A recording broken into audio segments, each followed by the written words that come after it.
మంత్రివర్గ విస్తరణ కార్యక్రమం చూసుకొని మంత్రివర్గ ప్రమాణ స్వీకారం చేసిన మా మంత్రులను కూడా మళ్ళీ రేపు కలుద్దాము. నాకు గవర్నర్ గారికి ఇద్దరికీ దత్తాత్రేయ గారి పుస్తకావిష్కరణ కార్యక్రమం ఉన్నది, అక్కడికి వెళ్ళాల్సిందే అని చెప్పి సరాసరి గవర్నర్ భవన్ నుంచి గవర్నర్ దత్తాత్రేయ గారి పుస్తకావిష్కరణకు రావడం జరిగింది.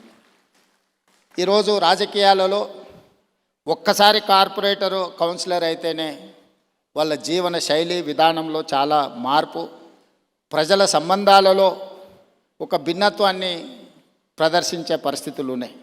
కానీ దత్తాత్రేయ గారిని చూసి నేర్చుకోవాలి. అజాతశత్రువు అనే పదాన్ని మనం పుస్తకాలలోనే చదువుకుంటాం, కానీ బండారు దత్తాత్రేయ గారిని చూసినప్పుడు ఆ పదము 100% వారికి సరిపోతుంది. జాతీయ రాజకీయాలలో అటల్ బిహారీ వాజ్పేయి గారికి ఉన్న గౌరవం రాష్ట్ర స్థాయి రాజకీయాలలో బండారు దత్తాత్రేయ గారికి ఉంది అని చెప్పి మనం ఈరోజు గుర్తు చేసుకోవచ్చు. అటల్ బిహారీ వాజ్పేయి గారు ప్రతిపక్షంలో ఉన్న, ప్రధానమంత్రిగా ఉన్న, పార్లమెంట్ సభ్యుడిగా ఉన్న, ఎన్నికల్లో ఓడిపోయినప్పుడు కూడా అటల్ బిహారీ వాజ్పేయి గారి గౌరవం ఎప్పుడూ తగ్గలేదు.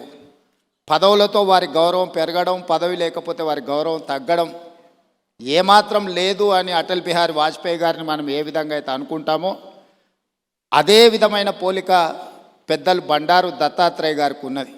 వారు పార్లమెంట్ సభ్యుడిగా ఉన్నా లేకపోయినా, కేంద్ర మంత్రిగా ఉన్నా లేకపోయినా, గవర్నర్గా ఉన్నా లేకపోయినా, ఈ తెలంగాణ రాష్ట్రంలో ముఖ్యంగా ఈ జంట నగరాలలో బండారు దత్తాత్రేయ గారిని గౌరవించని రాజకీయ నాయకుడే లేడు, ఏ పార్టీ అయినా అయి ఉండొచ్చు. అదేవిధంగా అలాయ్ బలాయ్ కార్యక్రమం తెలంగాణ రాష్ట్ర సాధనలో కీలక పాత్ర పోషించింది. నాకు తెలిసి 19 సంవత్సరాల నుంచి బండారు దత్తాత్రేయ గారు నిర్వహించే అలాయ్ బలాయ్ కార్యక్రమం పూర్తిగా పనిచేసింది. రాజకీయాలలో ఇతర అంశాలలో భిన్నాభిప్రాయాలు ఉండేవాళ్ళు ఒక వేదిక మీదకి ఎప్పుడైనా అరుదుగా కనిపిస్తారంటే అది దత్తాత్రేయ గారు నిర్వహించే అలాయ్ బలాయ్ కార్యక్రమంలో కనిపించేది. ఈరోజు వారి పుస్తకావిష్కరణలో ఈరోజు ఇంతమంది గవర్నర్లను ఒక వేదిక మీద నేను ఎప్పుడు చూడలే. ఈరోజు గవర్నర్స్ పరేడ్ లాగా ఉన్నది ఈ వేదిక. అంటే వ్యక్తిగతంగా వారితోనున్న అనుబంధంతోనే వీళ్ళందరూ ఇక్కడికి రావడం జరిగింది. తెలంగాణ రాష్ట్ర ప్రభుత్వంలో కాంగ్రెస్లో ఉన్న మంత్రివర్గం మొత్తం ఇక్కడనే ఉంది. మంత్రివర్గ సమావేశం నేను ఇక్కడనే పెట్టుకోవచ్చు అన్నట్టుగా ఉంది. ఎందుకంటే ఎవరు కూడా దత్తాత్రేయ గారిని భారతీయ జనతా పార్టీ నాయకుడనో లేకపోతే భారతీయ జనతా పార్టీ కార్యక్రమానికి పోతున్న భావన లేదు.